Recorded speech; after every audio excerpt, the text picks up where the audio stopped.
تتجمع بينا كلنا في مستشفى 57-357.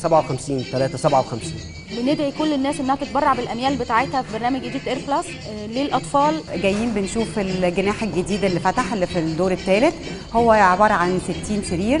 مصر تتجمع في مستشفى 57-357. فعلا انا النهارده فخوره جدا جدا جدا ان انا مصريه.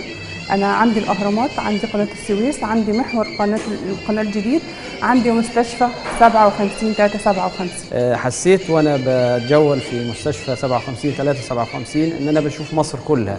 سعادة لي كثيرا القائمين على امر هذه المستشفى، مدى اهتمامهم وحرصهم وعظمه استقبالهم للزائرين ودعم البحث العلمي من خلال الصدقات الجاريه ومن خلال الزكاه اللي هي تعتبر دي باب خير كبير جدا في الاسلام. المكان ده يجب ان كل المصريين يفخروا بيه. مصر بتتجمع في 57-357. مصر كلها متجمعه هنا في 57-357. يوم جميل، كلنا بنحاول ان احنا نساعد ونشارك ونتجمع اليوم دوت مع الاولاد، بيقول لهم كل سنه وانتم طيبين. مصر بتتجمع 57-357. في بلدنا مصر العربيه صوره